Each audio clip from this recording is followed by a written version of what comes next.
All right, welcome everybody. We are live. Tonight we got a great little panel for everybody watching.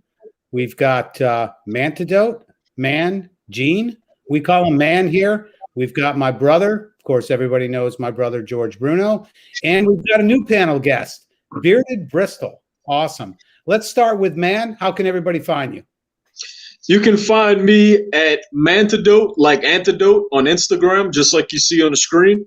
And also check out Primal Man YouTube. We got a lot of cool videos coming out for y'all. I do a Monday night man hour, which is like dedicated to like philosophy, hobbies, anything that I've been thinking or my panel or whoever comes on has been thinking about. I just interviewed Michael Bunker too, just the most recent video about off-grid living. You might want to check that out. And that's where you can find me.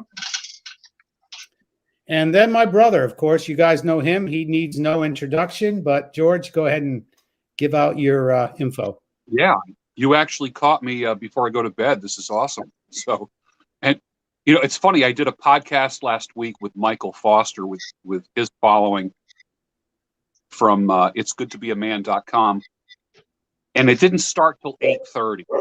You know me, man. By the time 8:30 hits, I'm usually sleeping by 8 o'clock, and it was just great to be on there. But I was so tired. And I think it was the first time a lot of his guys saw me. And literally, it started a half hour after I am usually sleeping. And we went for about an hour. So from about 8:30 till about 9:30. And I was fading so fast.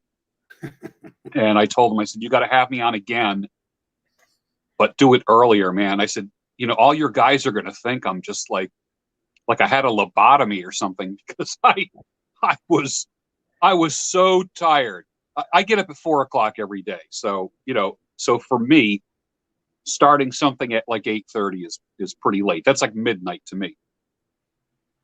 Well, that's why we start early for you tonight. Yeah. Thanks, man. Thanks. Best way to find me is on Gab at George Bruno. I used to be on Twitter. I got kicked off a week ago. I guess they only kick off people that are a threat. I don't know. I don't think my data is that dangerous. All I do is tell the truth. But then again, the truth is pretty dangerous these days. And I do believe the truth shall set you free. The truth about anything will set you free.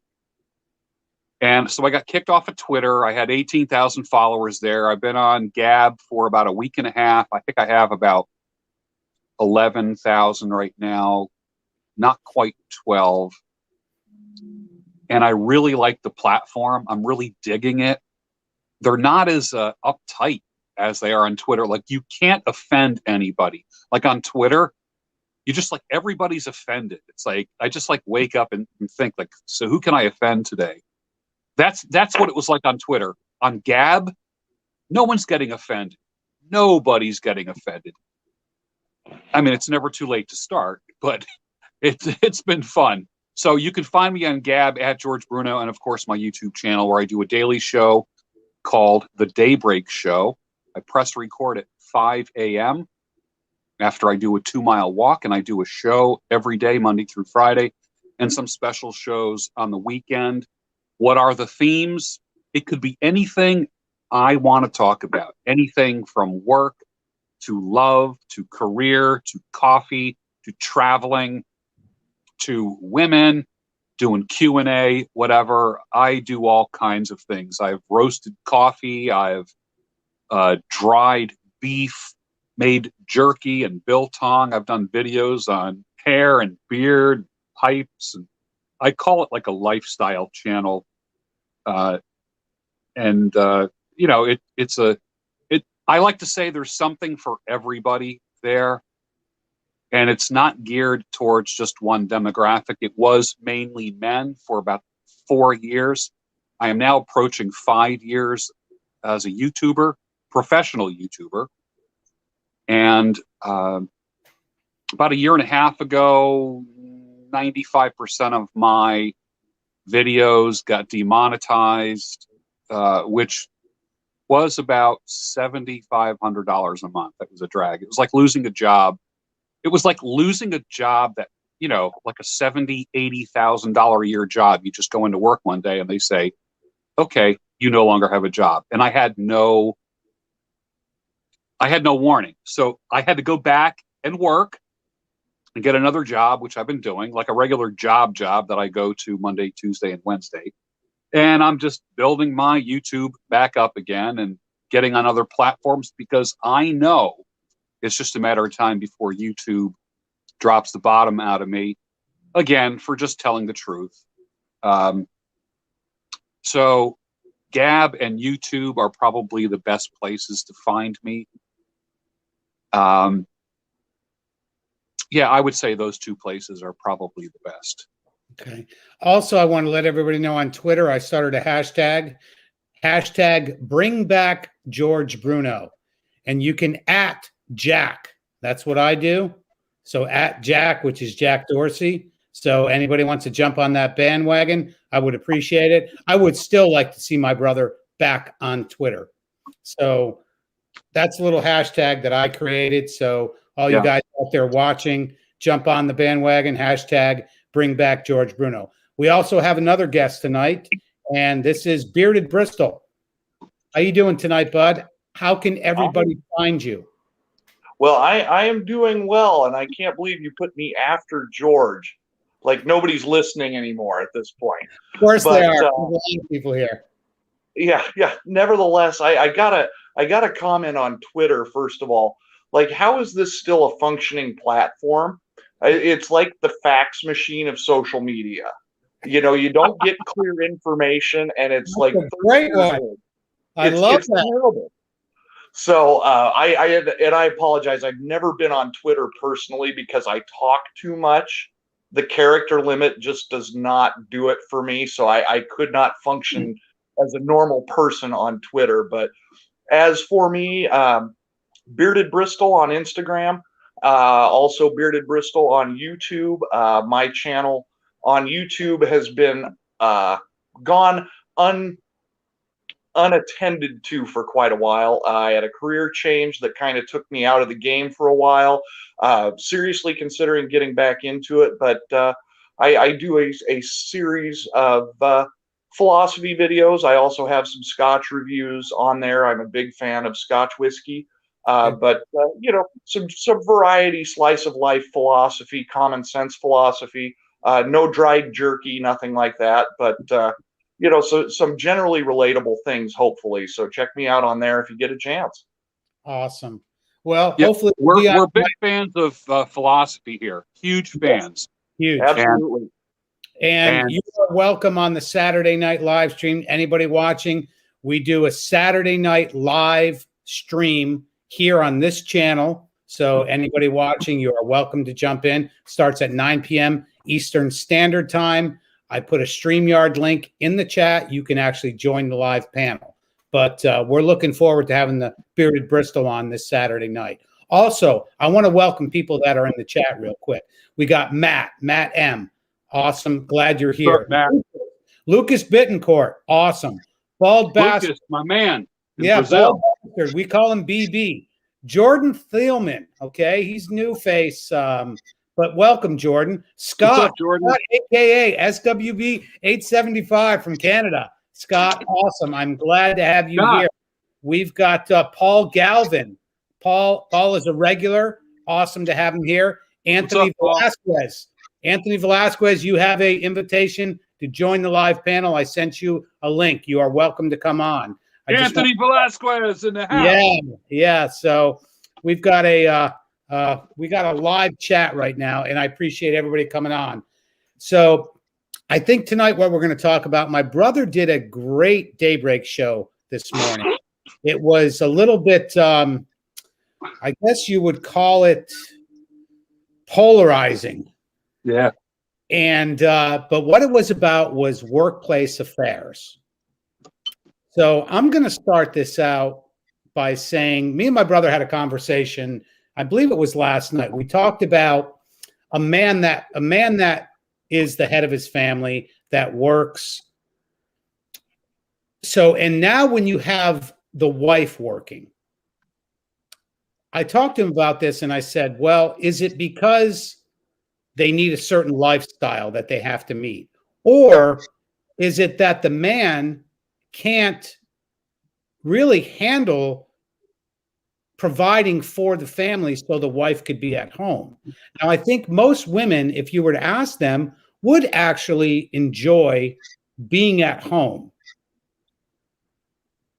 So I'm going to tip this off to my brother right now. And Yeah. I want to preface this too, is that I'm not blaming the men at all, but you have to take a little bit of a responsibility for your actions. And your actions are that you should be able to support your family, and your wife should be at home, and she would probably enjoy being at home doing the things that women love to do.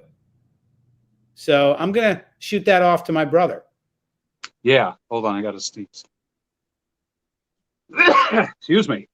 Yeah. I think, like, for instance, when I was married, we had a reasonable mortgage that would be more like an affordable rent payment. Put a lot of money down. We didn't have any car payments. Our cars were pre-owned cars, paid cash for them. We took a lot of, we weren't into long vacations. We weren't like into going somewhere for like a week or 2 weeks. We did like a lot of 3 and 4 day weekends, and we had a lot of them. So it was like every 6 weeks I was going away for like 4 days. It was awesome. And we moved to a townhouse. You just pull the door shut, lock it. I didn't have any property at all, except like a little postage stamp yard in the front and back with a little garden in it.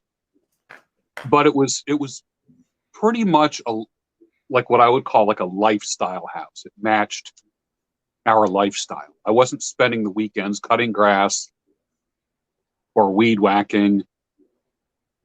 And I always had money in my pocket, unlike a lot of my married friends. I'll never forget, I dated a girl whose brother was a vice president of Merrill Lynch and lived in a beautiful house in this area. And yeah, I got a pipe. Don't worry, Matt. Pipe's going to be fired up soon. And I was saying something about how he, he's got it made, at the time. Now this is, 30 years ago. He was making about $250K a year 30 years ago. That was good money back then. It's good money now, but it was really good money back then. And she said to me, you at any given moment on any given day probably have more cash in your pocket than he does. I said, what do you mean? She says, his entire life is mortgaged. Everything. They make payments on everything. If he ever lost his job, he'd have to lose everything. Cars, house, everything would be gone. And everything was paid for with a credit card. So when she said, I have more money in my pocket on any given day, she meant it. So I'm the kind of guy that I like to have money in my pocket. I like to be able to come and go when I want to. I don't like being a slave to anything or anybody. And after I was divorced, I committed to myself to do well for myself. I was licking my wounds for a few years, and then I just became like a playboy for a lot of years, and then started thinking, yeah, well, maybe I'll get married again. But this time, I'm not going to marry a career woman. I don't want that. I had a career woman. My wife was senior management for a very large top 5 pharmaceutical company. She would come home from work tired. I would come home from work tired. Nobody wanted to cook. I mean, by the time you come home, all you wanted to do was just order pizza or something, or Chinese food. So weekends, you were just catching your breath. And the next thing you know, it was Monday morning. And I know she was stressed out. I know that. You know, so moving forward, I never want to have a relationship like that or a marriage like that. So what I've done is created a lifestyle where if I meet someone to marry them, I want to meet a woman who wants to stay at home. Or I want to give her the option of staying at home. I'm not going to say, you need to stay home, woman. I'm not that kind of guy. But I want to give her the option of that. And some of you, my friend Lindy, who is a content creator here on YouTube. She's a full-time stay-at-home mom. She homeschooled her kids. She makes all her meals from scratch. She has dinner on the table 10 minutes after her husband gets home from work. She makes soap. She makes jams and jellies and sells them at a local farmer's market, like a flea market kind of thing. She contributes income above and beyond what her husband provides. And her home is magnificent. She writes thank you letters to everybody, Christmas cards. And she's just kind of like this woman who was taken out of, I mean, she's not Little House on the Prairie, okay? She's old-fashioned, but it's like someone took her out of 1950 and plopped her into 2021. She just doesn't fit. So when I look at her, she's like an alien. She's like a freak. It's weird. It's really weird. She gets excited about cooking for her family. She gets excited about writing notes and letters, being ladylike. She's the kind of woman who gets up in the morning, puts on a dress and makeup, and might curl her hair real quick because she said, if you look better, you feel better. And even though she has no appointments or doesn't have to be anywhere, she looks like she's going somewhere. And she said just doing that makes a big difference in her life. So a lot of my following has been going over and looking at her videos.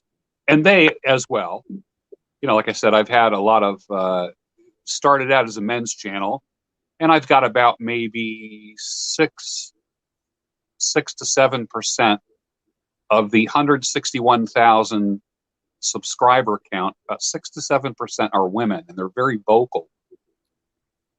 4 years ago, a woman would never follow me because I'm talking about beards, pipes, and even some stuff about feminism and things that I don't like about the popular female culture and what's happened to women as a whole in our culture. And so women have been kind of flocking to the channel. And then I sent them over to Lindy, and they're just like, wow, like, this is amazing. Here's a woman who's cooking and cleaning and sewing. And this is not some backwards woman. This is not a woman whose husband puts a ball and chain on her. This is a woman who gladly does what she's doing. And she said all her friends are all stay-at-home moms. Kids are growing up, so then you'd be a stay-at-home wife. She said all her friends are all stay-at-home wives. And I thought, wow, that's pretty darn cool. But today I talked about women in the workplace. And if you have a woman, a girlfriend, or a wife, and she goes to a job, there are men on that job that want to bang your wife. Let's just, I'm known for keeping it real. And without being crude, why would I want my wife? Why would I want my wife being in an arena on purpose, where there's just people going to be aiming for her all the time? And I think I told you this, Tony, a girl that I dated many years ago, she had parents that were just really cool. I really liked her parents. And I talked to her dad in the garage one night, and I said, you and your wife just get along so well. I'm like, what is the secret to this marriage? Okay, and I'm a young man in my mid-20s asking this man this question. He says, a long time ago, we had an agreement that she changes the diapers and I change the tires. And for those who don't understand the nuance there, they had a clear division of labor in the household. She cooked, she cleaned, she changed diapers, she raised the babies and so forth, had a very beautiful home. He was a master plumber guy, and in the union was making great money. They bought a vacation home in Cape May, New Jersey. They had a nice 40-foot boat that was big enough to sleep on, had, bunks and a bathroom in it and a shower. It was cool. But they had an incredible life, but she freed him up to do what he had to do. And when he came home, literally, so there were times he would come in with mud up to his knees. I'll never forget that. And she would have dinner ready for him. And they just worked well. She kissed him at the door, and I didn't grow up in that kind of household. And I thought, wow, they really got something going on. And I believe that her belief in him allowed him to be the best he could be on the job and earn as much as he did. And he freed her up. He didn't have to worry about, he made enough money where the bills got paid, and she had food. She had all kinds of stuff to, create great meals and such, and take care of the home. And it was a beautiful agreement.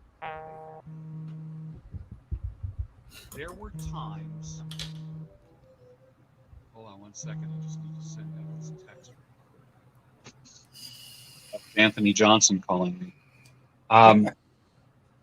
There were times where I came home at the end of the day, and my wife came home, ex-wife came home at the end of the day, and literally nobody wanted to cook.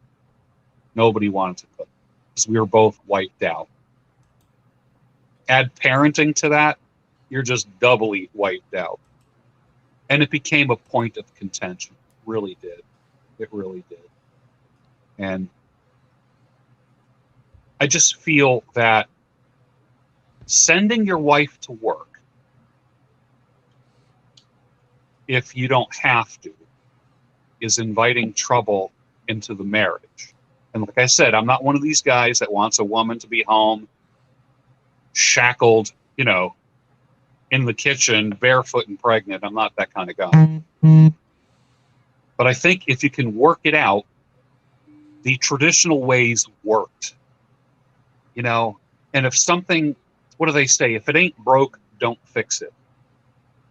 So people have to adjust their means, their living expenses. You don't both need new cars. You don't have to have the best of everything. You don't have to go on, like I said, we took a lot of short vacations, not big, long vacations. So we were always relieving stress. Every 6 weeks, we were going away for 3 to 4 days. It was fantastic. But I felt that her having to work full time and be a man in the relationship, so to speak, really hurt my marriage. And when women have to play the masculine role, they end up resenting their husbands. That's why I always like to say, men, be the rock. The woman does not want to be the rock. She does not want to be the leader of that household. And if you put her in a position where she has to assume leadership, or as some would say, the more masculine role, in time, she will end up resenting you and want to leave the marriage. I've seen it happen hundreds of times, and I talked to hundreds of men in my career. So that's my intro to the topic.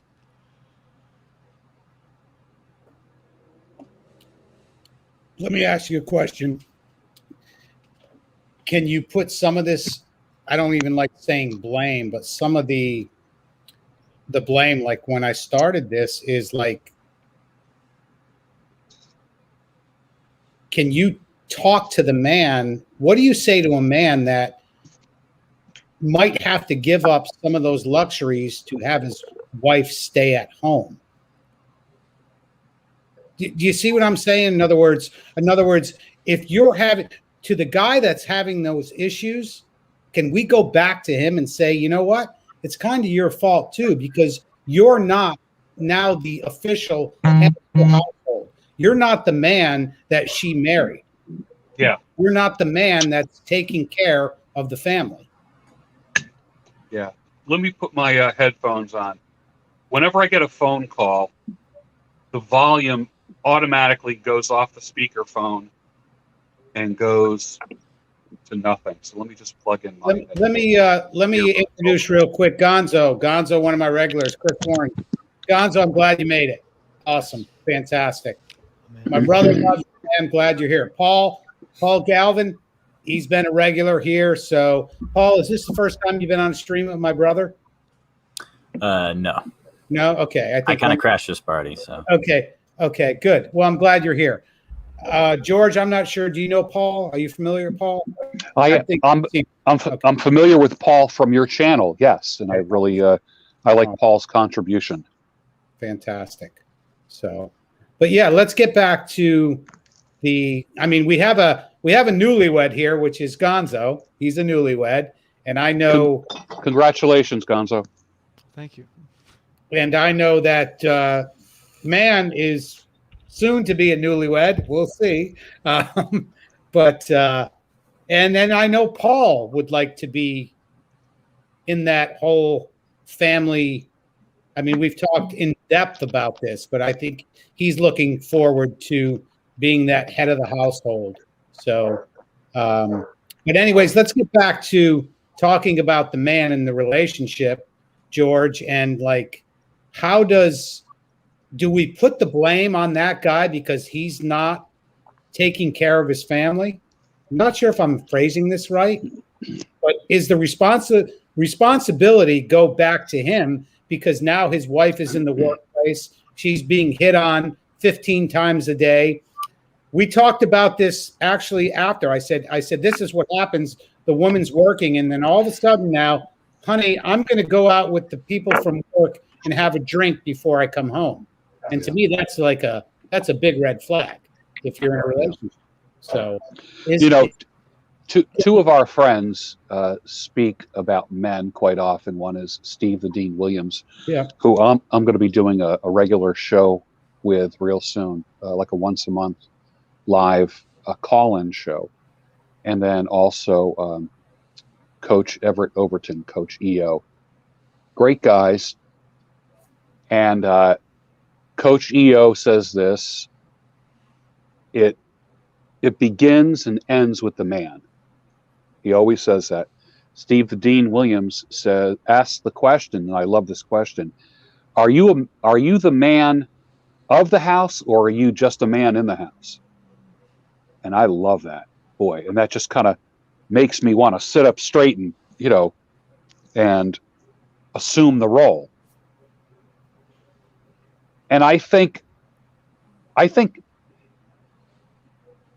am what they call a oh God, I made up a word not too long ago where I said I'm an anti-victocrat, an anti-victim person, and I'm about taking 100% responsibility. Like, what if you took literally 100% responsibility for everything? You know that was it the Jocko Willink story? Like they're surrounded. They was it? Yeah, it was Jocko Willink. Talked about extreme responsibility. And there was tell me if it wasn't him. And they ended up bringing in some Iraqi military that trained with them. And they got into a firefight somewhere in the desert, and some of these Iraqi men who they were training ended up getting killed. And when it was all said and done, they all were called, into a tent with the commander, and they were all quiet. And the commander said, "All right, whose fault was this? Who's at fault here?" And all 9 of the men said, "It's my fault, sir." Think about it. All 9 guys said, "It's my fault, sir," because they were taught to take extreme responsibility. The first time I heard that, I got goosebumps. I'm like, whoa. Obviously, it was one person's fault. It wasn't all 9 guys, but they were all taught to take extreme responsibility.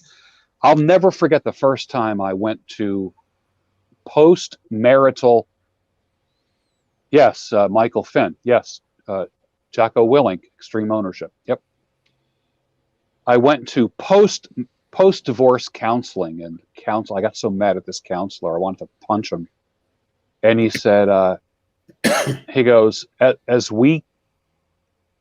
you and I continue to see each other, maybe you will start to see the role that you played in the demise of your marriage. And at that time, I didn't think I was at fault at all. And I got so mad at him. And my thing was this. I mean, like I'm a tough guy. I'm the guy that says, that wants to grab you by the shirt and pull you close and say, who you saying? Who you saying is at fault here? Are you saying I was the one who ruined my marriage? Like, I wanted to just pull him over the desk. And I was steaming mad. Fast forward 5 years. And guess what? I saw the role that I played in the demise of my marriage. So Mr. Hothead, 5 years earlier, had to go back and apologize to the counselor for my impulsiveness and my hothead, because I didn't see at that time the role that I played. And what if you took extreme ownership for everything in your life? Like everything. Like nobody just randomly, well, I guess some people can get randomly T-boned in an intersection. You're just going through an intersection, some fool runs a red light and plows into you. Okay, that's pretty random. But not everything in your life is as random as that. Think about the role that you play in every pain you ever had, every sleepless night. Someone broke your heart. I learned many years ago to learn how to rephrase things before they even come out of my mouth. Someone taught me, they made an observation that I would say, "You make me so angry," or "This makes me so angry." And they corrected me. And they said, "How can somebody externally make you angry? Wouldn't the proper phrase be," and this person was yanking my chain, "wouldn't the proper phrase be, 'I let you make me angry'? Wouldn't the more accurate phrase be, 'I let them anger me, I let them trigger me'? Versus all these external elements, like nothing's your fault. This person makes you angry, this person makes you sad, this person does this person does that, and you're living with all of your locus of motivation is external when it should be internal. I make myself happy. I make myself sad. I make myself angry. What if you took 100% responsibility for every emotion you ever had, every scenario you ever had?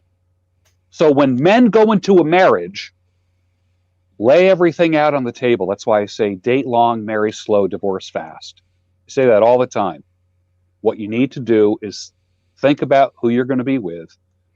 Why is that? Because sometimes it can take up to 2 years for crazy to come out. Anyone can be on their best behavior. I dated a gal once with she was cool. Everything was cool. She wanted to be Mrs. Bruno so bad. And then I'm working my butt off one day, working late, and I'm talking to her, and she says to me, she says, "You better hurry up and make that million, because Mama wants a closet the size of an airplane hangar." Literally, those were the words that came out of her mouth. And that was only after about 6 months. And I thought, ooh, now the truth comes out. Now the truth is coming out. So if you find yourself in a situation married to someone who all of a sudden changes, you didn't vet that person properly, and guess whose fault it is? Stop blaming her. She this, she that. No, it's me, myself, and I. You need to take full 100% responsibility for everything that happens in your life. Like I said, there's the random car that runs a red light and hits you, but pretty much everywhere else in your life is not random.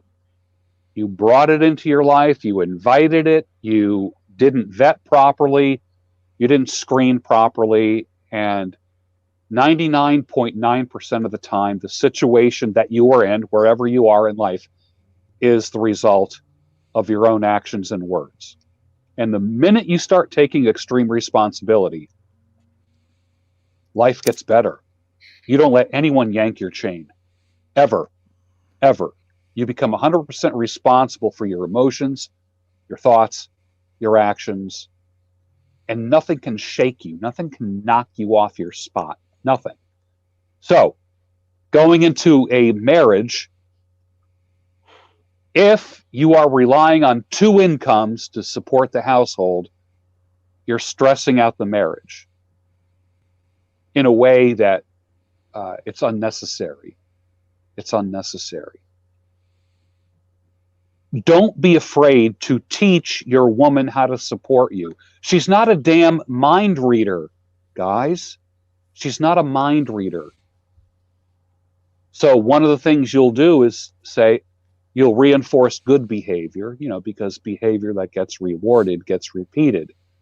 You'll say things like, "I like it when you do that. Thank you. I like it when you do that." Make it very clear. Don't be ambiguous. She does something nice for you, let her know that. Flip side of that is, if she's doing something that's not working, let her know that too. But if you tend to be a more negative person, you'll tend to pick out the bad traits in people more than the good traits. So you got to check yourself on that. And that usually comes from your upbringing, where you pick out more faults than anything else, So I think a lot of this stuff has to be discussed ahead of time.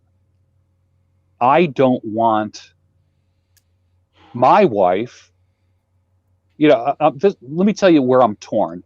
I don't want my wife out there mixing with men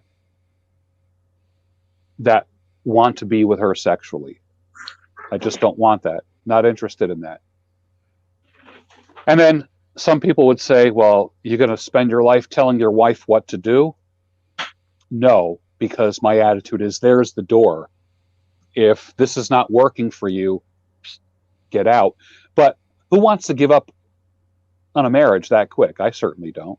Or a relationship. I certainly don't. But it's better that you check that behavior while it's a dating relationship before it's a marital relationship.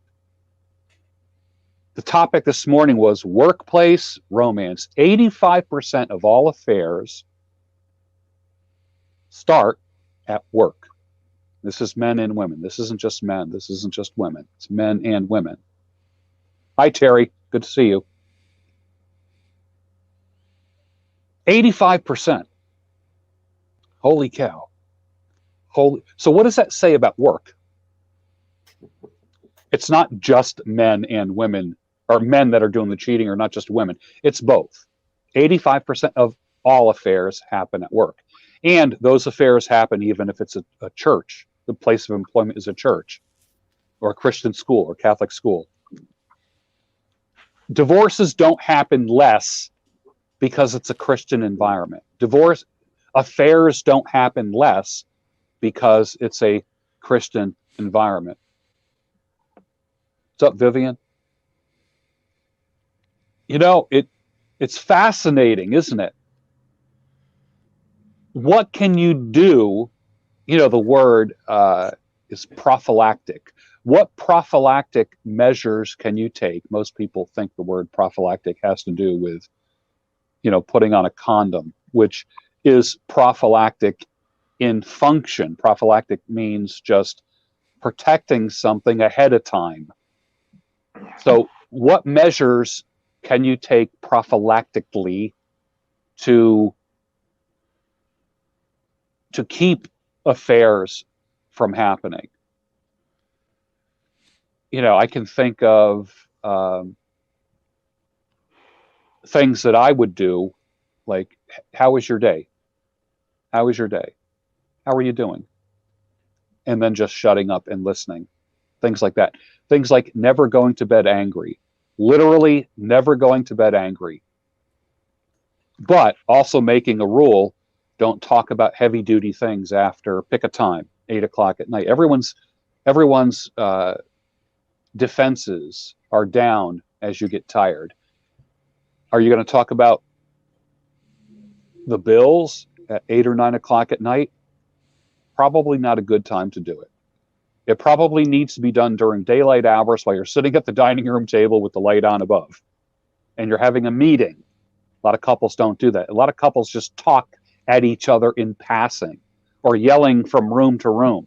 One person's in the kitchen, the other person's in the dining room or the TV room, you know, and they're just yelling back and forth, talking back and forth, talking loud, not discussing issues, and not talking to the other, and not listening to the other person's satisfaction.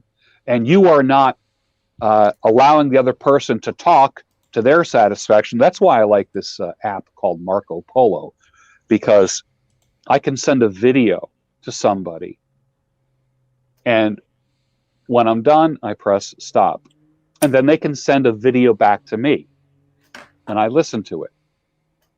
And then I can send a video back to them. So each person gets a chance to speak their mind to their satisfaction. And listening is a huge part of it. There's a lot of people who just can't wait to. Do you think things get lost in translation from text versus Marco Polo? Because I love Marco Polo. Marco Polo is amazing. I talk with so many people on Marco Polo. I talked to Mom on it. I talked to some Manosphere guys. Me. You. I talked to, trying to think who's on my list. Michael Foster. Foster, yeah. At least once a day, Michael Foster. Leave each, rather than texting each other. While I'm walking in the morning, I will leave a message, a video message with Michael Foster, and he will leave a message back. And it's awesome. It's awesome. You get to hear people, you know, and you can't record your message until their message is done, which is kind of a cool mechanical element that really works. It's so healthy for a relationship. You know what it reminds me of? In Native American cultures, there was a thing called the talking stick. And it might have been a stick that was carved a certain way and was embellished with jewels or feathers or something like that. And when they would have a powwow and sit around and discuss issues of the tribe, a person would raise their hand and they would take the stick. As long as they had the talking stick, no one else could interrupt them. When he was done talking to his satisfaction, when he got all his points across, another member of the tribe would raise their hand and he would hand the talking stick to them. And while that person was talking, no one could interrupt. And I love the whole concept of the talking stick. So I think Marco Polo is a modern day talking stick. Hey, Peekaboo, what's up? That's Pam.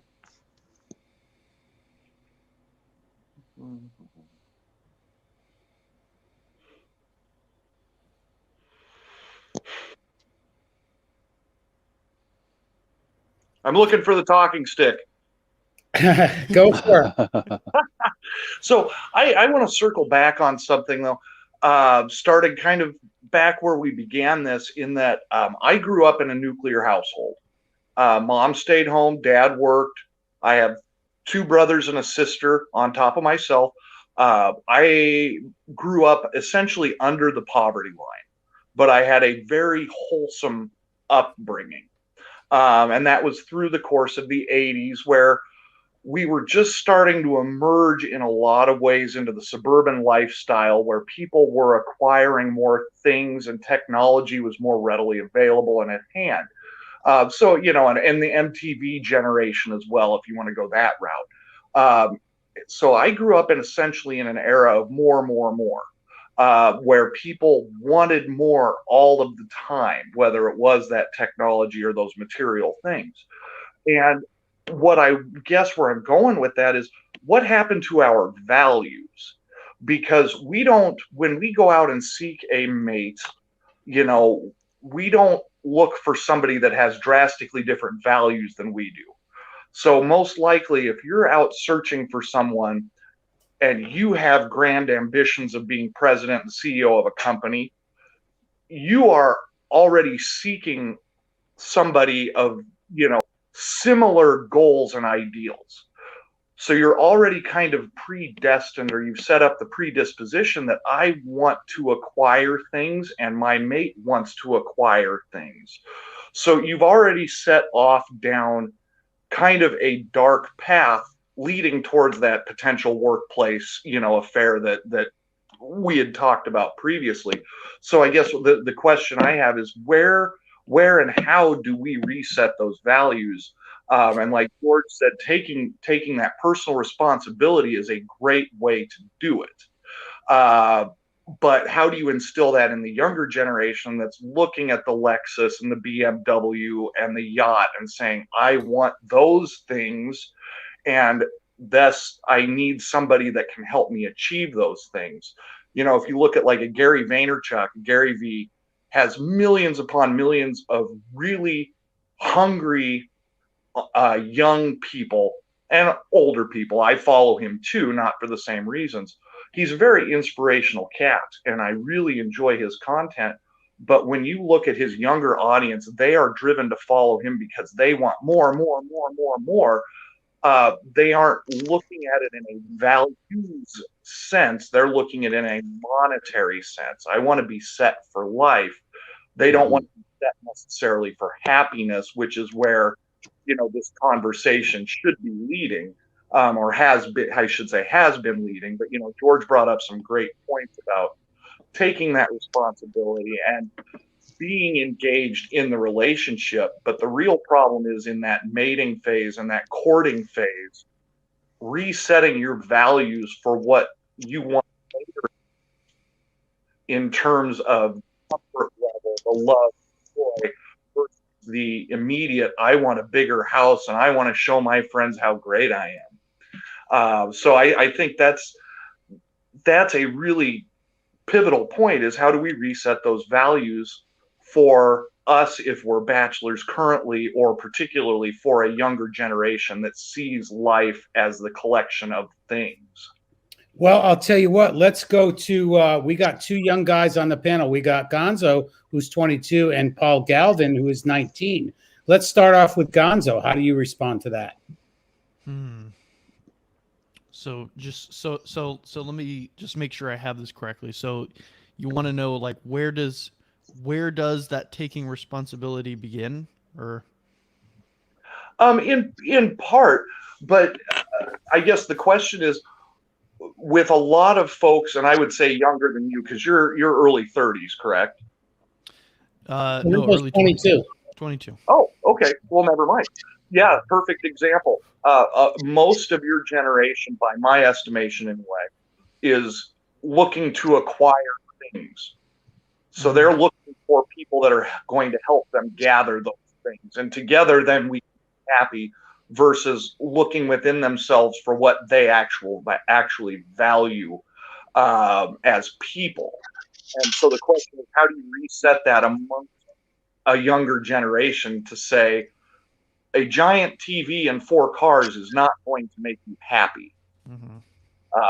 So it starts with resetting that mindset away from the total capitalistic society that I fully engage in. I have no problems with that. It's how we treat the value centeredness of that generation.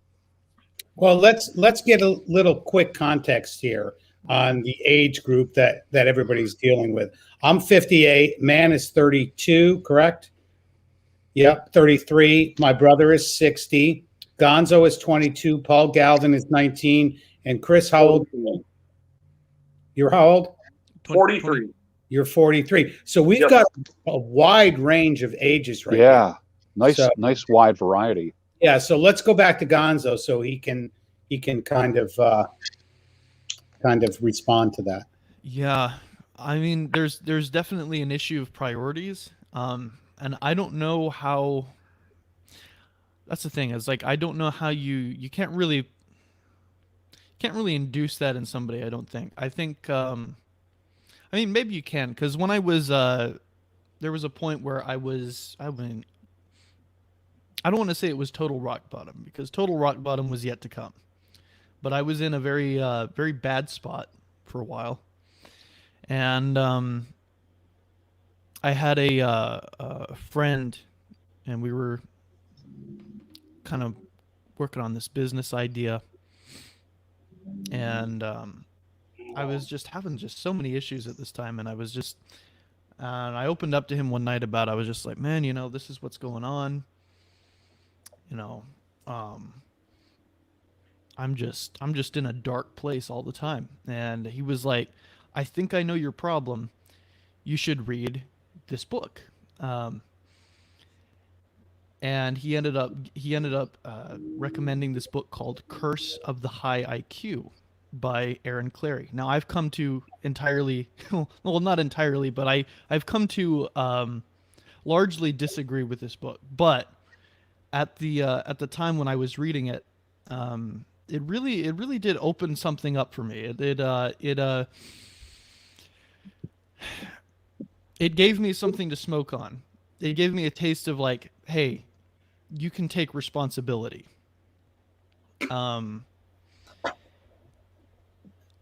I just thought it was very interesting looking at these case studies of people suffering, and people who were successful, people with lots of money, or just people who are they may be very intelligent, but they just couldn't do anything for themselves. They're just miserable.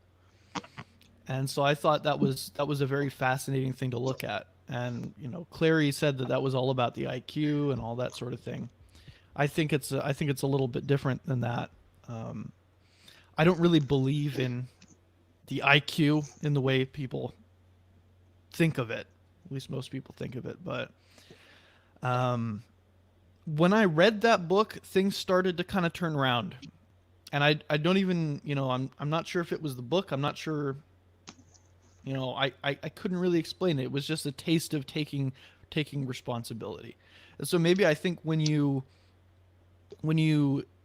emphasize that, really everything else starts to not become so important. So I don't know how to change civilization. I don't know how to, set people's priorities straight. I tend to just say, let people suffer. You can tell them, you can lead by example. I think that's important, but that's really all you can do is lead by example. So yeah, I would say just you have to be a good example, and really just show that it's not important. I don't know how else to do it. I think that's the best answer I could give you. I mean, we think, basically the question breaks down to it's about stuff, things. So I want to go to Paul. I want to go to Paul Galvin. He's 19. I want his opinion on this, man. His opinions and his thought process always very valuable here. So shoot, Paul.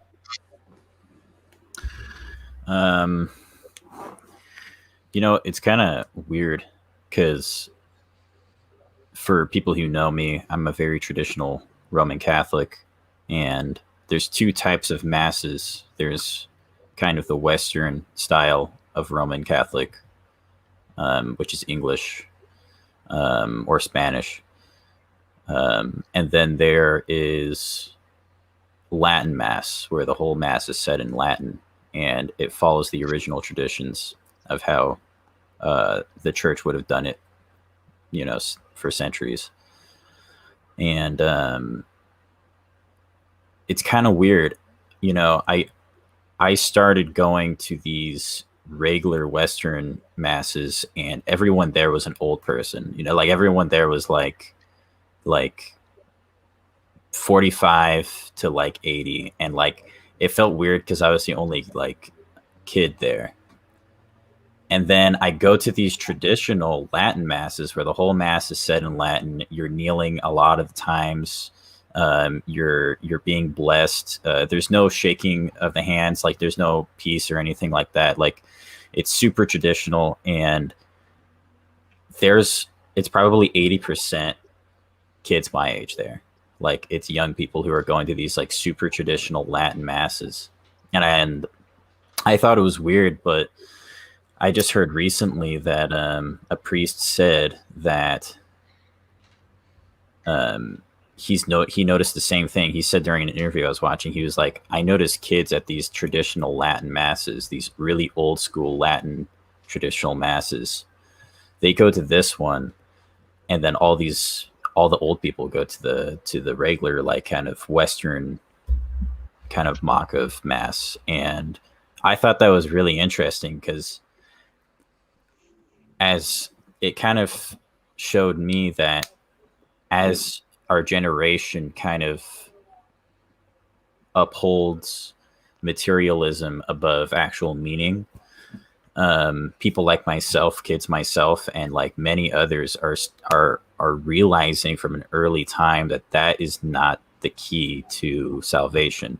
I don't like to use the word happiness because happiness is just an emotion that you feel. You can feel joy, but if you're always going for happiness in your life, if that's your goal, that's just gonna take you down a dark path. You could feel joyful in your life even in times that you're sad, but you know, don't go for happiness. But anyways, I think as society keeps going towards this notion of upholding materialism and all of that, there's lots of us in my generation that are seeing through that and are remembering what our parents taught us and how things used to be.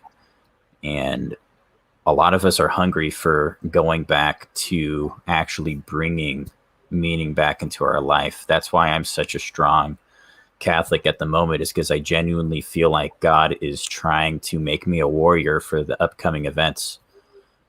I feel like I'm gonna have to fight, you know, and I've been trying really hard lately to be not a hypocrite, because I think a lot of us are hypocrites in that sense. Like we say that we believe in God and that we want to follow him, but we actually don't. We don't actually live a life of grace. And that's one thing I've been trying to do. Like I've stopped so much like degenerate shit because I'm like thinking like this is the crunch right here. Like if I don't start getting my shit together now, it's gonna be bad later down the line. I need to now like get tough. I need to turn into a warrior and actually fight for what's right. And I can't be joining these people who are literally, I mean, you were talking about how screwed up the generations are. I mean, we're literally pagan. You know, we're not in Christendom. We're literally pagan. We're literally satanic. I mean, a lot of these movies in Hollywood are actually satanic movies and we don't even know it. You know, we're worshiping the Lord of this world. That Black Sabbath song, the Lord of this world. I mean, that's Satan. Satan is the Lord of this world here, because what he does is he tries to make us worship this world rather than the world that comes for eternity. And so, you know, the crunch is coming. Like we're actually going to have to make some genuine change. And And I don't want you guys to lose hope, all you old guys out there. Don't lose hope. A lot of us are hungry. All right. Is that, a lot of us out here. You know, I love that, Paul. That's, you know what, dude, that's really cool that you said that. That is really cool. Paul is a regular here, and again, his I'm not sure if the word is intellect, but I want to say his thought process is amazing at 19 years old. And amazing is not a word that I use often, unless I'm referencing Jesse Lee Peterson, of course. Yeah, right. I will say this, that my generation, you know, I remember older people when I was young. There was like the phrase, kids today. You know, somebody was, kids today. And it seems like every older person says that about every younger person.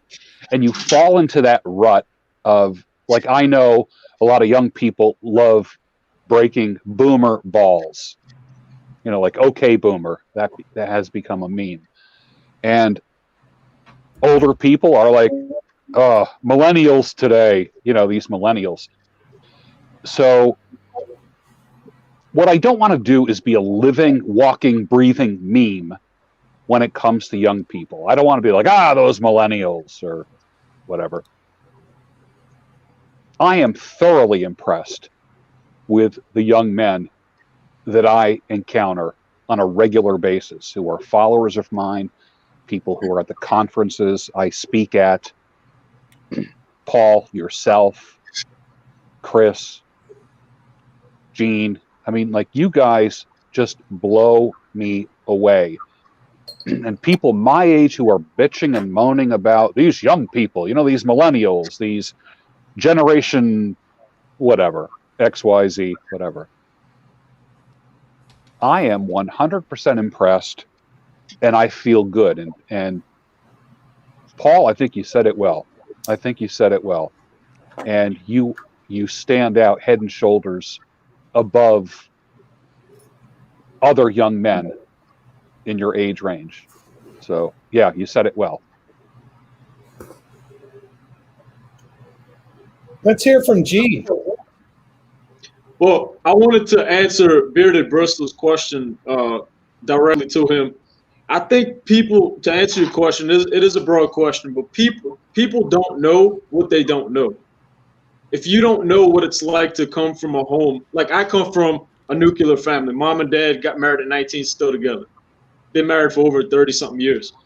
The kids these days don't know that. They haven't experienced that. They don't know anything other than being traumatized by seeing a single mother struggle financially in a lot of cases. So they have this perverted sense of money, this perverted sense of the provider role, especially if they're lacking a father. But that's a whole rabbit hole. But to answer your question, they don't know what they don't know. And what Paul touched on, I sort of want to bounce off of that a little bit. I think we'll get to a point where these kids will realize this isn't working. And I think it's going to take more of that for people to realize that this ain't working anymore. Mom and dad's never together. What's going on? Something's not right here. We're, electronics, luxuries, cars. Okay, this broke up my parents. So then they're growing up and they're saying, I don't want this I want to live a simple life, a simple marriage. And so I think that rock bottom is what's really going to change civilization, not so much what people say, but like Gonzo said, living by example is key as well. So I just wanted to answer that question for you. But I think kids are traumatized nowadays, and it possibly could be a turning point for them, seeing that they don't want that to happen to them in their marriage. Well, and I just want to add too, I think when you're leading by example, I think you're going against, the biggest trend of this past, actually, it might even just be the past like 25 years that it's become really popular, but you're going against nihilism. But, and I agree with what Paul said, we're up against paganism as well, but it's also this just belief in nothing, this hope for nothing either. I've met and known many people who consider themselves optimistic nihilists. And I would argue that there is no such thing, because because optimism means a hope for the future. But you don't have hope for anything when you're a nihilist. There is no positivity in the future.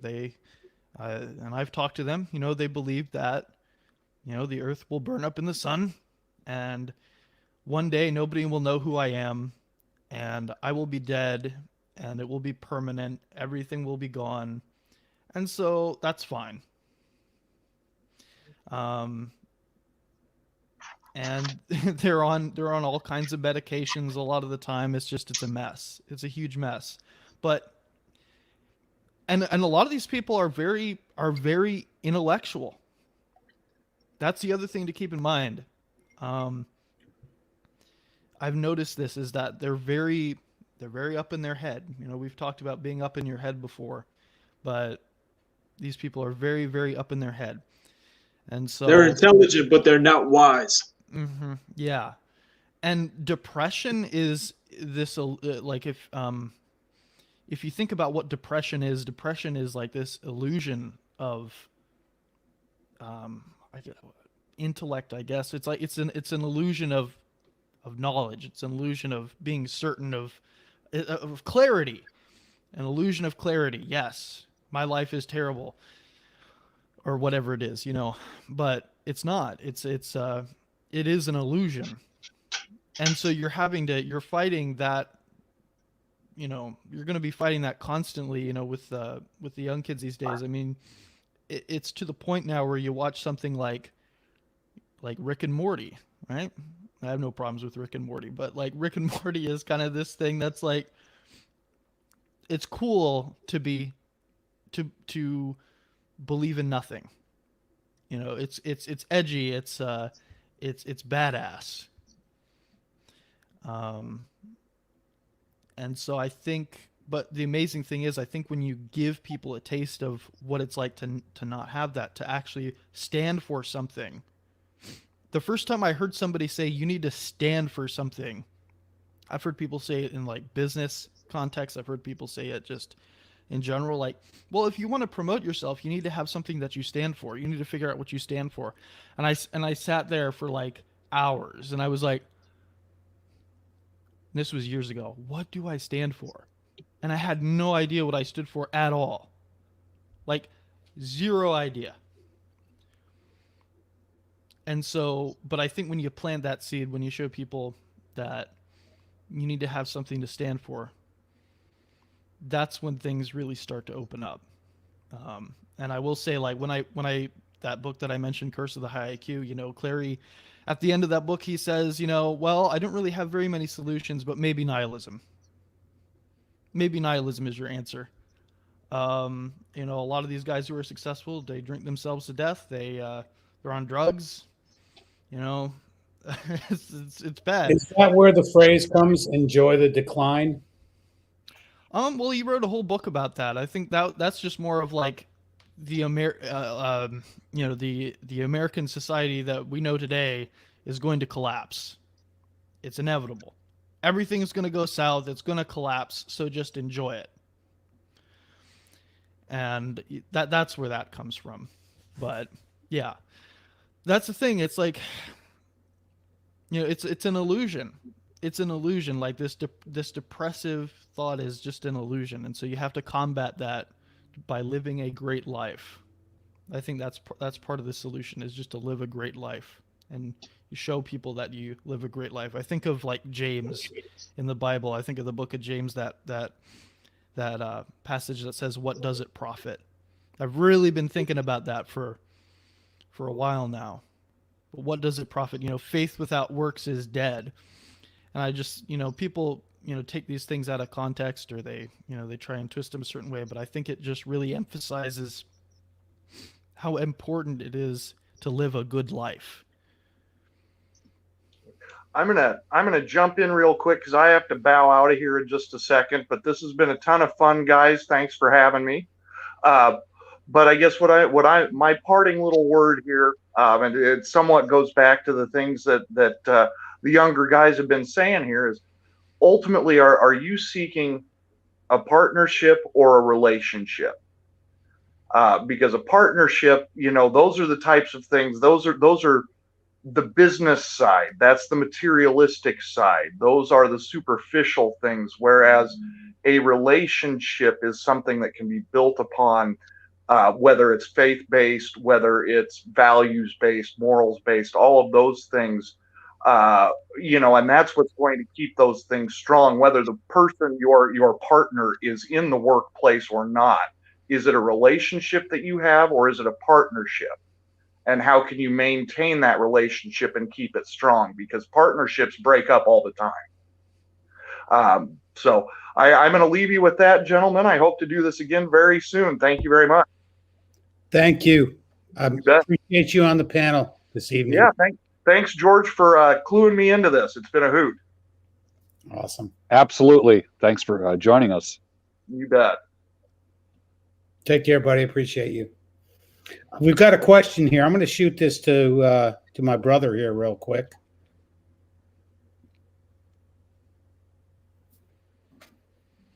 Do we reintroduce theology in marriage? Your thoughts?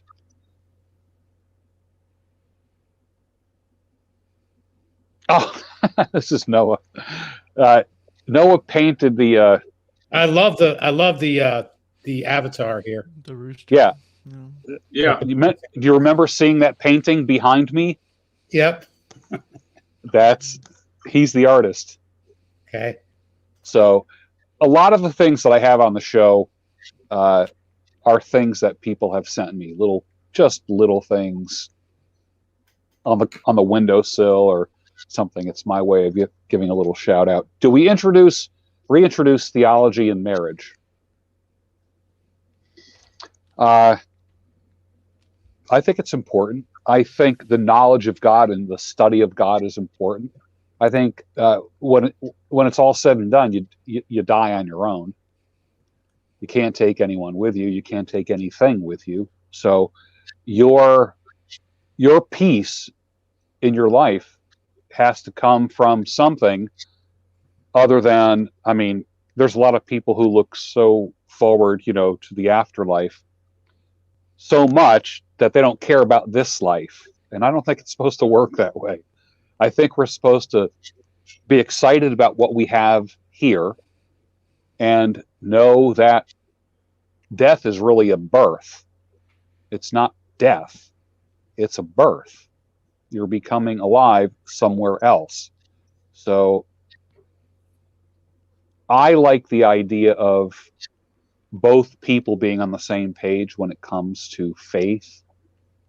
And it sure helps if the man is read up on, if you are a religious or a Christian couple, I think the man really needs to be the patriarch, be the leader.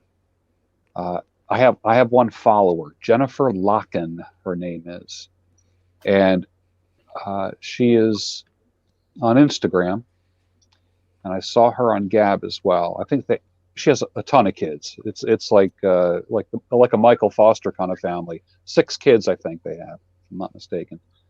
And she'll post pictures of the husband at the dinner table doing like a little Bible study kind of thing. And I know that's not for everybody. That certainly never happened in my family. Although we said grace before dinner every night. She would post a picture and she says, "Oh, this is my husband doing a quick Bible study before dinner." Now, what if she didn't like that? What if she was like, "Oh, I married this religious guy and he's got us all praying. He's got us, he's dragging us to church." I think it helps to be on the same page when it comes to God, when it comes to theology, when it comes to living the Christian life. I think you need to be on the same page, and I think the man needs to be the leader in that, patriarch, and I know that's like a bad word, but a man leads with love, leads his family with love. And if that love doesn't come from God, and that love is conditional, it's going to be one crappy family life. based upon a husband's wishy-washy up and down feelings. So I think a guy who is solid in his beliefs, even if he's not a Christian, if he's got solid values and he's a virtuous man, some people will say, well, that doesn't really exist outside of God. To them, it does. To them, it does. So be a solid, virtuous, value-driven man. And be the guy that your wife and your kids will look up to. That can't happen if you're not a leader. You know, Steve Williams said it perfect. Are you the man of the house, or are you just a man in the house? Here's another quick question for you from Jordan. My girlfriend just said we should start reading the Bible together. What book should we start with? I'd start with Matthew in the New Testament. It is a book of parables. A lot of great stories in there. Jesus being a true storyteller, and like the master of parables. And there's so many things that you can learn by listening to the parables. So, Book of Matthew, yeah. Adrian, your message this morning really hit me and really encouraged me. Yeah, thank you. Yeah, we have to be strong as men. We have to be strong. Well, I'd like to just throw in a suggestion for Jordan as well. Like, and I agree 100%. Like Matthew is one of my favorite books. It's great. I would also just recommend Genesis as well, because it's just kind of an overview. It's like here's what it means to be a man. Here's what it means to be a woman. Here's marriage. Here's everything going wrong. Here's what to look out for. Genesis is the most exciting chapter in the Bible to me. Mm-hmm. It's the beginning. Yeah, there's a lot. It's packed. There's a lot going on in that book. It's not just Adam and Eve. It's it goes down the whole lineage, and it's just interesting. I think a lot of people make the mistake of saying that everything in there is like an endorsement, but it's like no. It's kind of this is like. Here are all the examples. Here's what not to do. There's a lot of that in there. Yeah, that's so true. I don't think. Oh, go ahead. I just want to say something really quick. I just wanted to add this in there. I don't think people quite realize how important what we're talking about is for your marriage. This is extremely important. George's video this morning is extremely important for you to take heed to. And that's why I think it's pure gold. I left a comment in the comment section when George was talking earlier. Pure gold. This ain't just something we're just like chit-chatting about. This is vital for your marriage. Vital for your marriage to work. So that's all I just wanted to say. I heard from a priest that the life we have right now as we're still alive is the hors d'oeuvre before the meal. Pretty much meaning, it's like this is just to kind of get your taste buds ready for what's about to come. And but kind of going off of that, you never want to eat too many hors d'oeuvres because you won't be able to eat the meal. You'll be too full.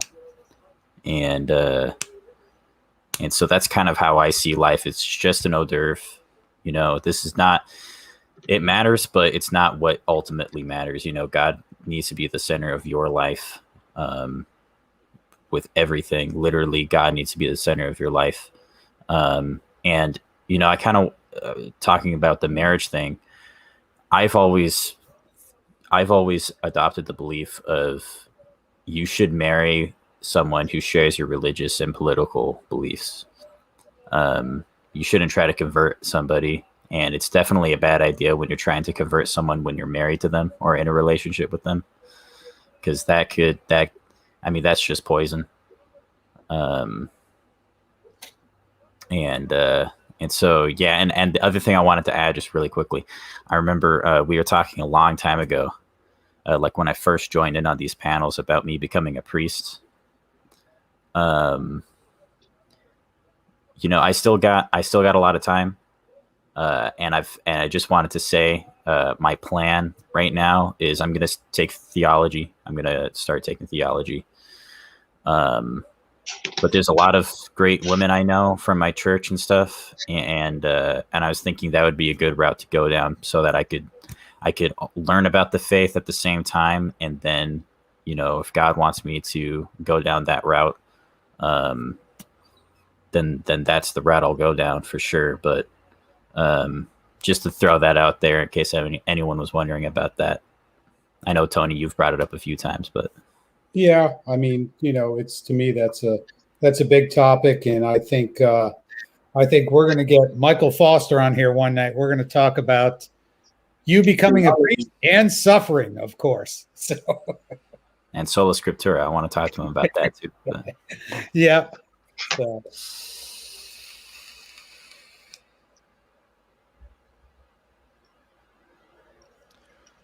Anybody else, feel free to jump in.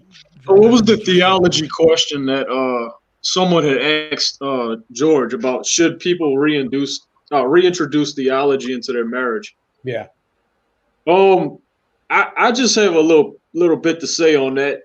I think anything intellectual, like thinking wise, is gonna trip you up. If that makes any sense. Theology, like just knowledge, gaining knowledge, words, even if it's Bible, like Bible is great.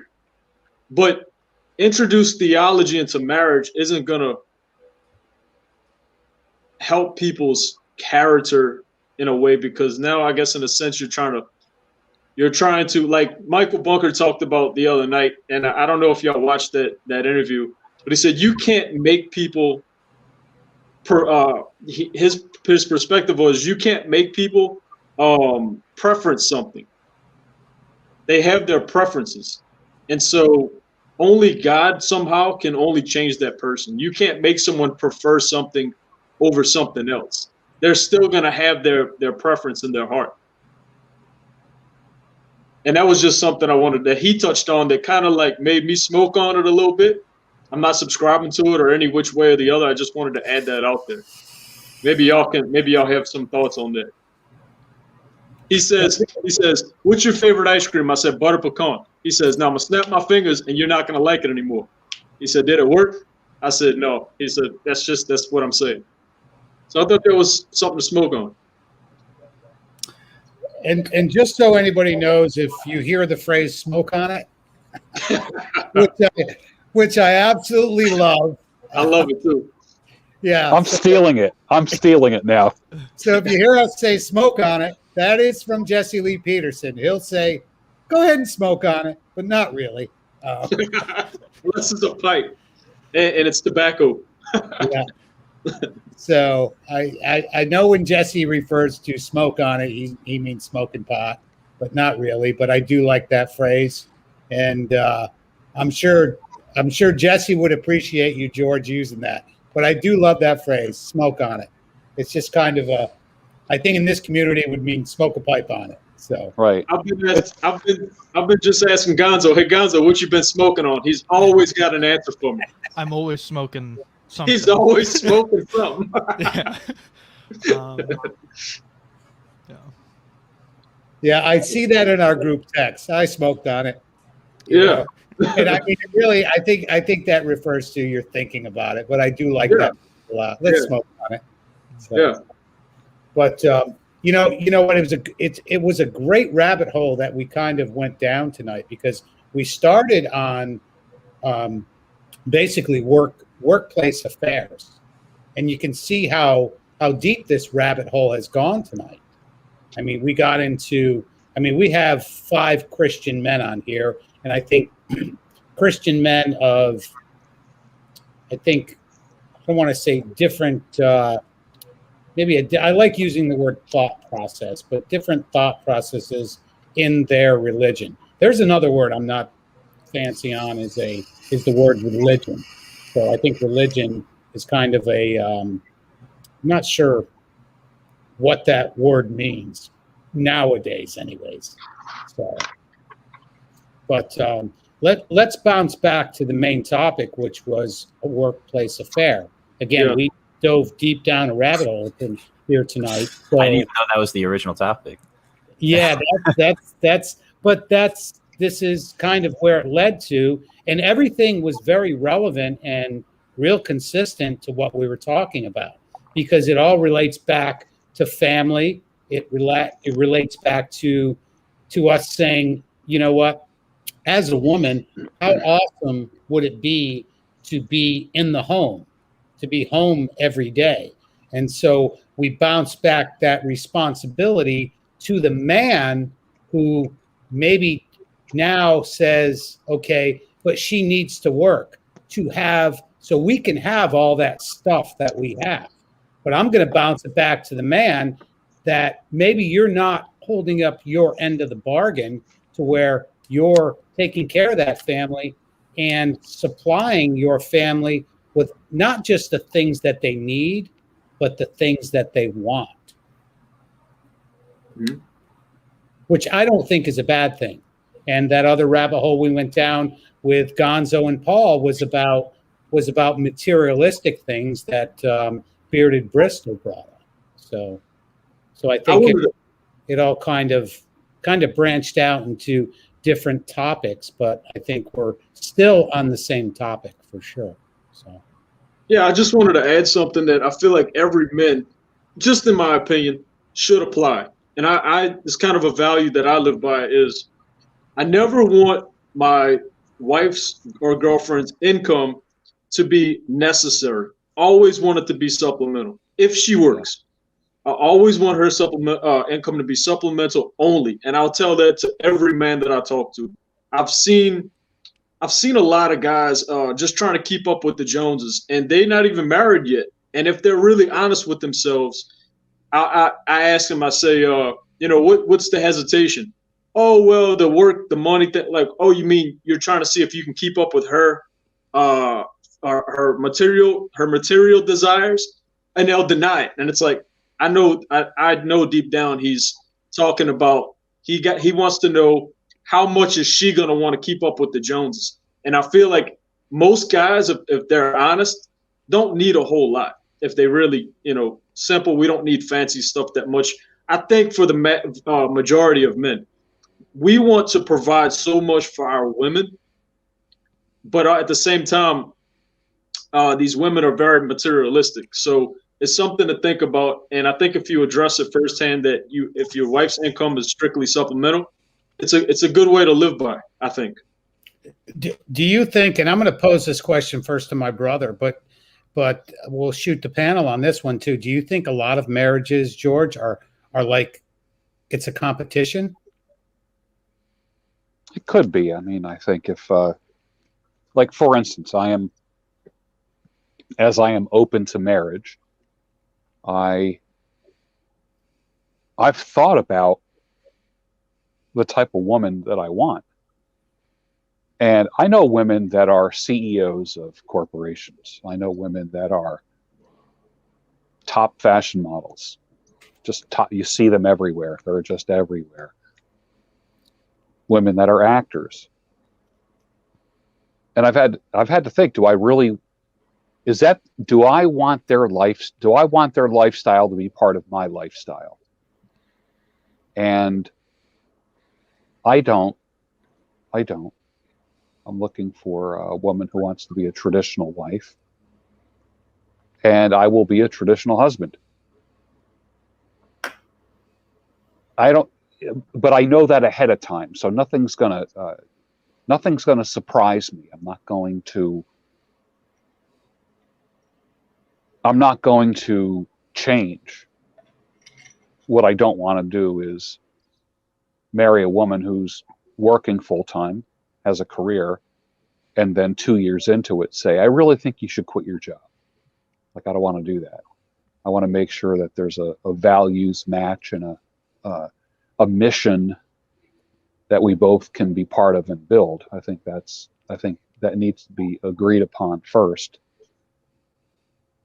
But I like what Man said, her income is supplemental. I've heard people say this: we live on one and we bank the other. I've seen some couples say that, where they, will live on her income, and then they put his in the bank. They just slam it into the bank. I've seen that too. But I think every time there's two full-time parents that work full-time, something somewhere is going to be suffering.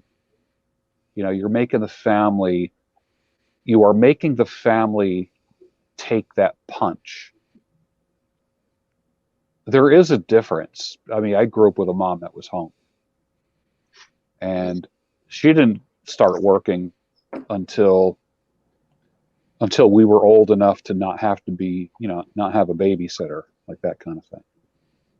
I mean, she cut hair part-time, but the family didn't suffer from that. We didn't feel her. She wasn't gone. She wasn't absent.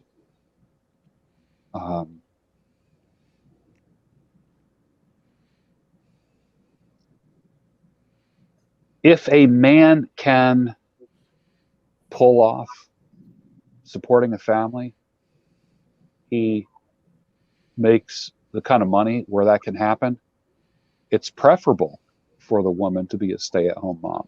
It's preferable. The family won't suffer from it. I think about as a older guy that's going to get married,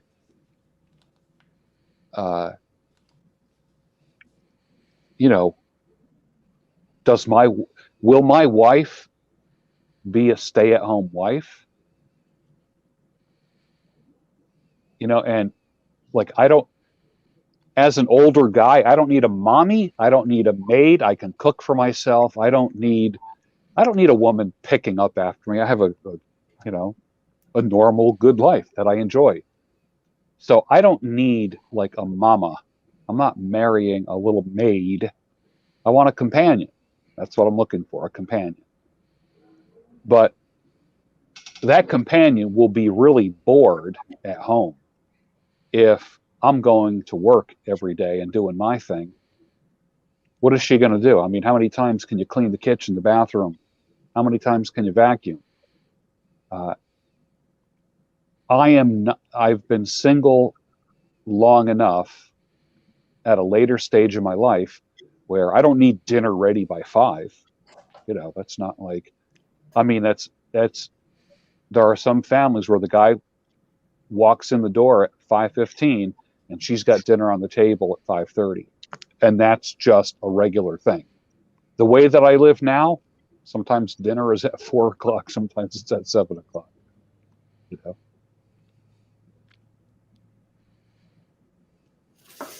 Just random thoughts.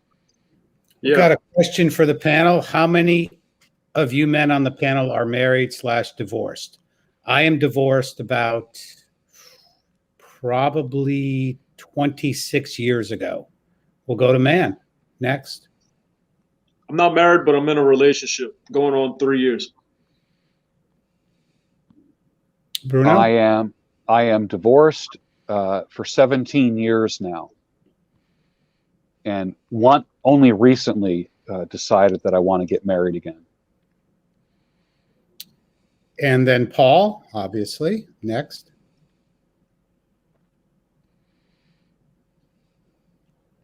Well, the silence is golden. How about Gonzo? And Gonzo is the only married man on the panel here tonight. Yeah. And I'm trying to, hang on, let me think now. For almost 2 months. Mm-hmm. So there you go. Yeah. We got another question here real quick.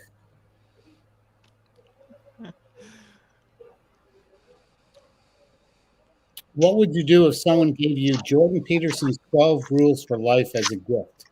I'm going to shoot this off to my brother real quick. I would highlight and underline things and take notes in the columns and use it as a workbook. Okay. How about Gonzo? I want you to answer this one. Yeah, I mean, I agree. Like, well, and I'll just say too. You know, I think with Jordan Peterson, I mean that he was part of my bridge.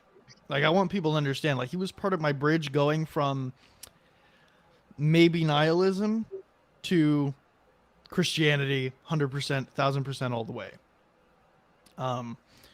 You know, I feel like he's very intellectual. I feel like he's I mean, the guy's anxious 200 times a day. I think there's a problem, but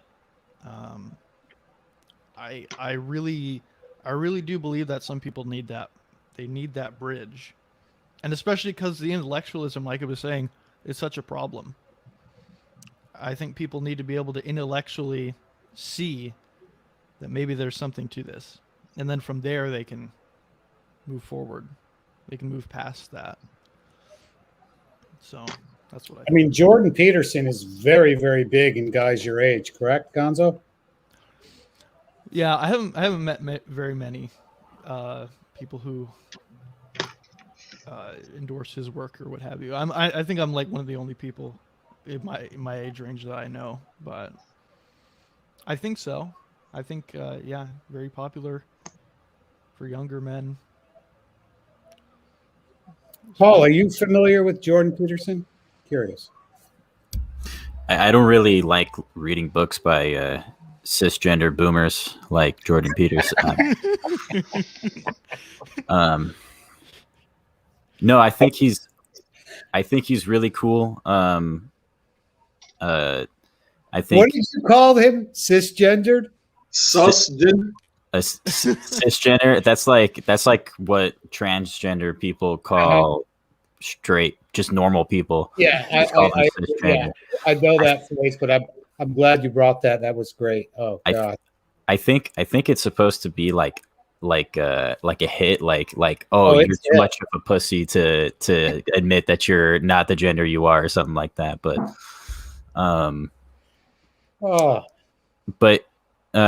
you know, it's interesting that you brought up his kind of Christianity aspect, Gonzo, because you know, at one point I really respected his literature, and then I remember I brought it up with somebody, and I was like, "Oh, did you watch that debate with him and Matt Dillahunty, who's like a famous atheist guy?" And he was just like, "Yeah, it was good, but he totally changed my perspective on him, because he's right. He sees Christianity as a utilitarian idea, that it's just a utility, that without it, that you couldn't live a specific way. And I think that's wrong. It's not how it's supposed to be. And so I think he's very smart. He's leading the nation in a right way. And if I got his book, yeah, of course I'd read it. No. Yeah, I mean, it's a good. I mean, it's funny because you know, you got to be careful, because if you get hooked on the Jordan Peterson, you know, it's a gateway drug. You may end up going to the Jesse Lee Peterson, but that's what happened to me. But I mean, I've never seen that debate with Jordan Peterson, but I can tell you, if you want to see a really good podcast, and that's going to be with Jesse Lee Peterson and Stefan Molyneux. That is an incredible podcast. So anybody watching this, look on Jesse Lee Peterson's. I believe it's the Fallen State channel. But to have Stefan Molyneux thinking like that, and what Jesse brought out of him in that podcast, to me is amazing.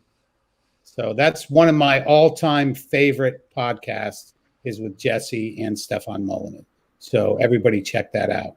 Also, I have Martin backstage. Martin, your devices are not connected. I don't know if you have your mic on or your camera on, but I see you backstage. So, but we're going to wrap this up shortly. But Martin, if you want to check that first here, and you're welcome to come on. So, but let me see. Peekaboo has a good little comment here. Jordan Peterson is a gateway drug now. That's hilarious. See, my thing with Jordan Peterson is that I noticed right off the bat. By the time I found him, he's mainstream, and I look at people sideways when they mainstream. So I just never. I was immediately turned off from his work from the get go because I was already into some other things that was underground that I was learning about that wasn't mainstream. That basically, to me, like his stuff was. It's just I was already past it with some other guys that were a lot more interesting, and he was mainstream, so that right away turned me off to him. Yeah, you know what I will say is because I'm working on a book right now, and one of the ways that I got started like thinking about this idea of like writing a book was like, well, I wonder now, you know, since I've gone through this, you know, this whole adventure, you know, how can I, you know, I wonder if there's like a correction, or I don't want to say maybe an antithesis, but like something that, you know, where does what I believe differ from Jordan Peterson? And I thought maybe I could do like a correction of the 12 rules for life. Well, I went and I looked at the 12 rules for life again, and I'm like, there's nothing wrong with these at all. There's nothing I could really say that's like, you know, oh yeah, this is a problem. I think my only real criticism of Jordan Peterson is that he has not overcome the world. He has not overcome, you know, as Jesse Lee Peterson would say, he hasn't overcome his mother's mindset. You know, he has that doubt and that anxiety and that worry. He doesn't have that perfect peace, and so he's in hell. I believe Jordan Peterson is like living in hell, with, you know, with that anxiety. And I know exactly what that's like. I mean, that's what I was going through for the longest time, and that's the state that I found him in too. So I'll say that much. But yeah, I think it's fair. I think it's fair advice. I don't have any issues with the advice. It's just I think there's just the difference is just, you know, I think the difference between Jesse Lee Peterson and Jordan Peterson is there's more of an emphasis on God. Yeah. Well, Not so much on the intellectual.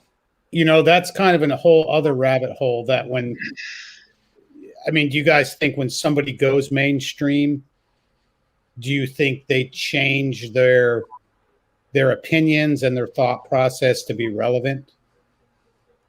You know, you look at somebody like, there's one person I can say that I don't think really has changed, and that's like Joe Rogan. There's one person that has changed when he went super mainstream, and that's Howard Stern. He's unlistenable right now, as far as I'm concerned. I feel like Joe Rogan's schizophrenic.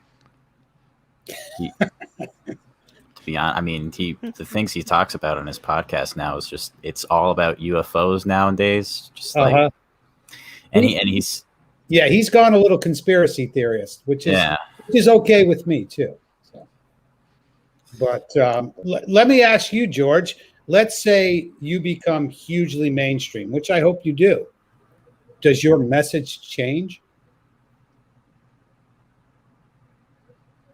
My thoughts are this: there's not a lot that's going to change. I mean, if I was younger,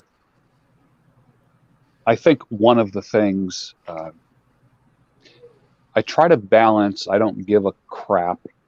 I try to balance that attitude because, like, I really don't care about what anyone thinks, but I have to balance that out with compassion and giving.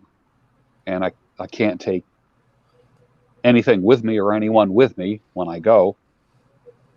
So you're going to get a genuine opinion from me that might not be very popular. And I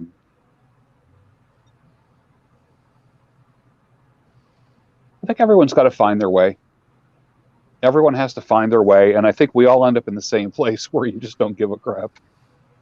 You know, Too old to change. Yeah, you know, it's not nihilism or being black-pilled. I'm not into that either. You know, like we're, you know, just one push of the nuclear button away from extinction. You know, I still think we can raise kids in this world. There's people like, oh, I'd never get married. I would never bring kids into this world. And I'm like, why not? I remember Stefan Molyneux telling me once, he said, get married, make babies, and save the world. Mm-hmm. I love that. Mm-hmm. Can I recommend a really good Stefan Molyneux video? Yeah. Go check out his conversation he had with Jay Dyer. Jay Dyer has a master's in philosophy, and they both kind of hash it out on objective truth and everything. And you'll be surprised to find like how little Stefan knew at the beginning. But you know, it was a debate, but Stefan never at a moment was hostile towards Jay Dyer. He was always like, please let me understand what you're saying and let me actually learn from you. He actually like said during the debate, like, actually teach me and let me know, because he was understanding like, okay, there's actually truth coming from this guy. I'm not trying to win right here. I'm trying to actually learn. And I thought that was really awesome. And I think after that video, that was a really kind of telling point for Stefan, because I think he came from that debate a stronger person for sure. So if you guys want to check that out, it's him and his debate with Jay Dyer. And who is this? Jay Dyer. And you're talking about Stefan Molyneux? Yeah, he has a debate with Jay Dyer, and I'll look it's into really that. good. And Yeah. everybody else look into that also. Yeah, DYRE for anyone who doesn't know, right? DYER, I think. Or DYER. Okay. Yeah. All right, guys. I think we will wrap it up. I know my brother is up late tonight, and I do appreciate him coming on. He's my brother, and we do anything for each other, just like everybody on this panel. I consider you guys my brothers also. So any last comments or anything you guys want to throw out for tonight's podcast? We'll start with me. I'm good. Anybody can find me, Tony Bruno, of course, this channel. You can find my podcasts on Anchor, Spotify, Google Podcasts, Apple Podcast. It's Lifestyle Philosophies with Tony Bruno. I've got a lot of my good interviews on there. Of course, go in the description of this video and get your tactical soap, of course. Help support my channel for sure, and you get something for it. So, but that's how you can find me. Instagram, Gab, used to be Parlor, T21 Surfer. That's T21 Surfer. That's how you can find me. So that's all I have to say. Man? I know I keep going back to George's video, but I encourage everyone to go watch that video. I loved it so much. It was pure gold. Found a ton of value in George Bruno's YouTube channel and his latest video. Go check it out and give you some context if you're tuned in late to this video. Anyway, you can find me at Mantidote, like antidote, on Instagram, and check out my Primal Man YouTube channel. We have a Monday night man hour, and that's always fun. We'll be there this Monday night. Yeah, definitely tune into that. That's a good time. That's growing. One person I want to give a shout out to, and that's Tony513. He had a great live stream last night. That was last night, right, man? Yeah.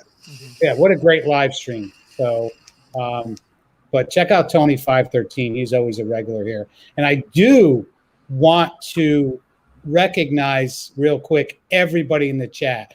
Drew, English with Mr. Finn, Terry, Peekaboo. We have Jordan.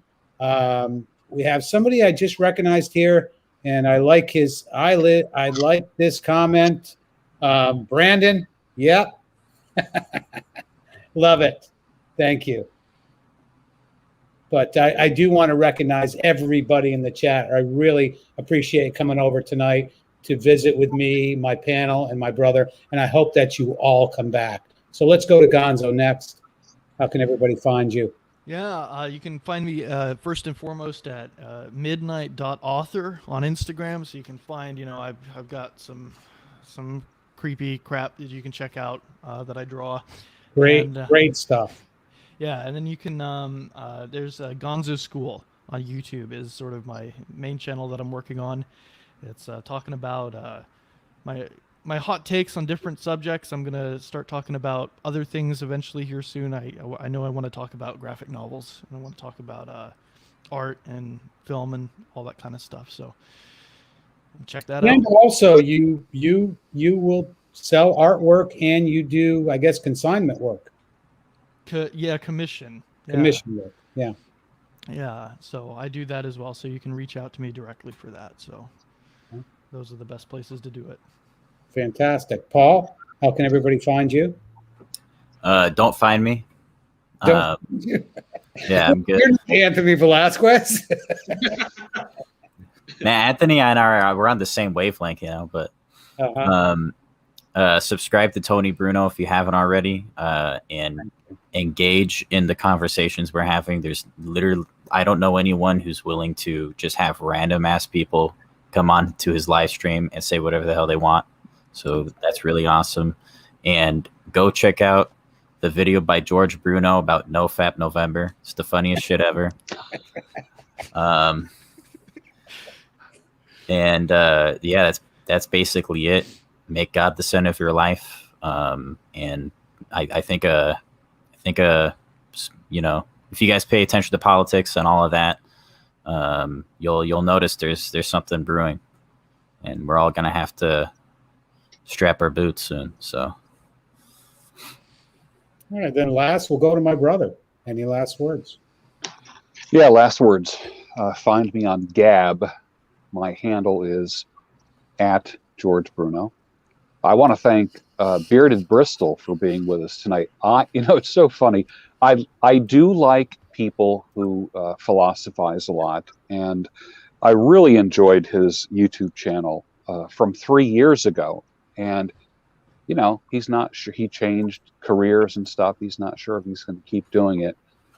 But there were times when I would watch his videos and he was talking about, a whiskey or a bourbon that he's having, and he's smoking a pipe and he's talking about life. And I found myself talking to the phone. I'm like, wow, you too? Cheers. It was just like me and Bearded Bristol. And there were many nights, this is 3 years ago, many nights that I would be sitting in the Van Gogh room watching Bearded Bristol. And I'm not even sure he realized how many people really enjoyed his videos. So, we follow each other on Instagram and such, and on YouTube. And I said, I thought to myself, he's too good to just be sitting alone. He needs to be on a panel. Although I love it when he talks on a panel, I think he's a good panelist, good guy in Nebraska of all places, right? Midwest.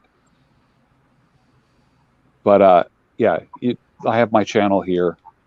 I do a morning show every day. I press record at 5 and upload shortly thereafter.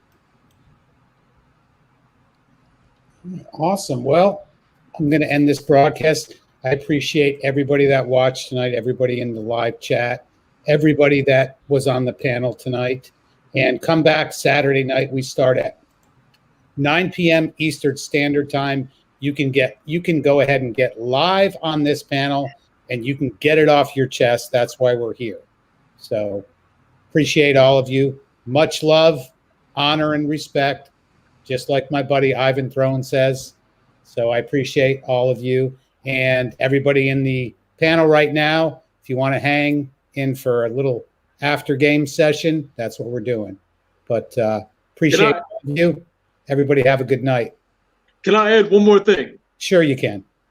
Like the buddies at Smoke and Lit, I just want to say, and don't forget, enjoy your freedom with a gun in your hand and a cigar in your mouth. I love it. What a great way to end the stream, guys. Appreciate all of you. Have a good evening.